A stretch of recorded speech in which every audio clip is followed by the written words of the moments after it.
People today see others dying all around them, but they have been raised with faulty conceptions and assumptions about what happens after the body dies. As a result, people live in fear of the end of life. They see themselves as ephemeral beings living a moment in time, separated from others and dependent solely on their own resources to be happy. So they must be self-serving and take as much as they can from life without regard for others. People today are taught we're not 100% sure we live on after the body dies. We cannot know about or communicate with the place people go after the body dies. If there's a life after this life, what it's like is a mystery. Religions suggest we'll spend all day, every day, throughout eternity, worshiping God or strumming harps on clouds. That's the only vision of the afterlife people have. People are taught there's a veil between this life and the next that cannot be penetrated. A recent poll found that 67% of those studied believe there is a place of torment called hell. Children learn by watching adults reacting in deep grief when a body dies. They learn the death of the body is a terrible thing to be feared.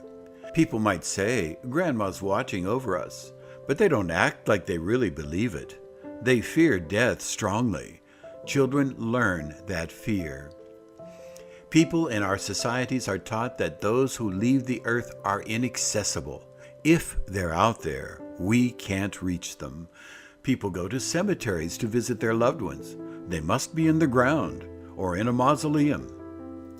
People believe we must have a medium to contact people in the life after this life, and only then we may have contact during 1 or 2 brief 60-minute sessions with a medium. Ordinary people cannot contact loved ones living in the next life. These teachings are primitive and superstitious. Today we are technologically advanced, but in our understanding of death and the afterlife, we are living in the Stone Age. We who are immersed in the study of the life after this life know that those mistaken beliefs are not true. They are primitive beliefs that come from ignorance. Since we now know the truth without doubt, we can say with certainty, we know we live on after the body dies. We're 100% sure. What life in the next life is like is not a mystery. We know in great detail what life is like there. And we know for sure we don't worship God all day or sit on clouds strumming harps. We live in a world much the same as the earth plane, but without the negatives and with more glorious environments. We know people don't go somewhere else when the body dies. They just stop using the body and focus on another reality. The life after this life coexists with us. It isn't far away. We have a transition with a change of focus, just as though we were looking at a sunset one moment and turned to look at a mountain the next. The sunset is still there when we look at the mountain. The mountain is still there when we're looking at the sunset. We've just changed focus. There is only here. We know the cemetery is a place where we toss off the old tattered bodies we no longer need. People don't have to visit a cemetery. Our loved ones are here now, embracing us as we think about them. They are just a thought away. The people who leave the earth are very accessible. They want to communicate with us. All we have to do is turn our focus to them. They will respond by filling our awareness with their messages. We don't need to have a medium to communicate with people living in the next life. We can connect ourselves, sometimes with help. Forms of communication are 98% successful in helping ordinary people have their own afterlife communication. That is reality. We live on after the body dies in an environment filled with new, exciting, wonderful experiences. And now we have complete access to people living in the life after this life. They want to be involved in our lives. Communicating with us and helping us is part of their continuing growth in love and compassion. They are still growing spiritually, and we are helping them grow. In turn, they can help us as we learn lessons, grow in love and compassion, and enjoy our lives. Nearly all people today don't know these truths. But we can envision what life would be like when everyone knows these truths with conviction. I want to share with you what life will be like. People will learn from childhood about the life after this life and how to communicate with those living there. Children will learn through instruction and their parents' example that when someone's body dies, that person is still alive, just taking on a different focus. It will be common knowledge. There will be sadness at the cessation of interactions with the person's familiar body, but there will be no funerals, only celebrations of the person's graduation to the next life and shared expectations for the wonderful reunion that will soon come for everyone. Today, schools and universities teach about the stages of life: infancy, childhood, adolescence, young adulthood, middle age, and old age. They don't teach about the transition resulting from the death of the body. They certainly don't talk about the life after this life. When death of the body and the change of focus to the next life are accepted as just another stage of life, schools and universities will openly teach about it. The sociology and psychology courses will carry teaching the stages of life into what happens with the death of the body and what life is like in the life after this life. Families will openly talk about the end of this life and the life in the next life. Everyone will take it for granted that the family will be together after all come to the end of this life. The media will have truthful, realistic portrayals of the next life as part of the environment for dramas. The audience will accept all of it as true, just as they accept that young people graduate from college in festive ceremonies. The life after this life will be an "of course it's true" reality, commonly known. We can describe what life will be like when all people share those convictions. What we regard now as a special ability to speak to those who have transitioned will be a common ability. Many people will have advanced abilities to communicate because all will have been raised as children to accept the communication and will be encouraged to develop any special abilities they have. There will be many people in the neighborhood who are especially adept at communicating.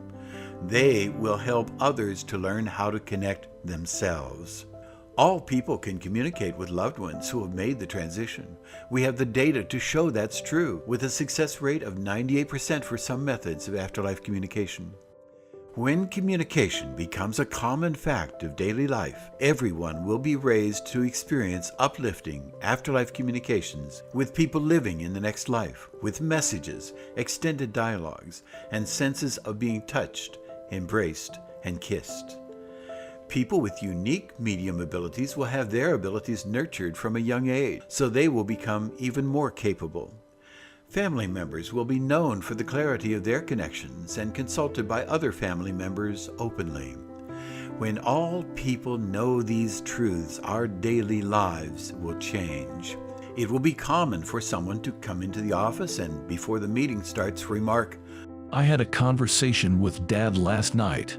He congratulated us on what we've done with the company since his transition."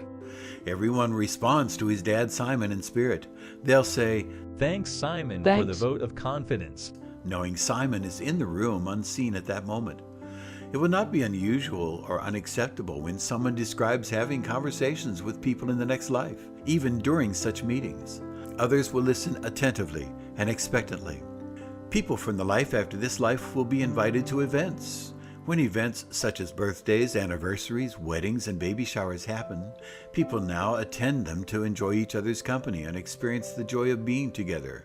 When all people know the reality of the life after this life, the people at the gatherings will refer to the loved ones living in the next life who are there, even to leaving chairs for them. The conversation will casually turn to references to the people in the next life, such as a recently transitioned man named George. At a wedding reception, someone says, "George, I always remember the way you loved wedding cake. I'm sure you're having your fill of it now." Someone in the party remarks, "I just got a message from George. He says I get the cake, but now I don't have to scrape off the frosting."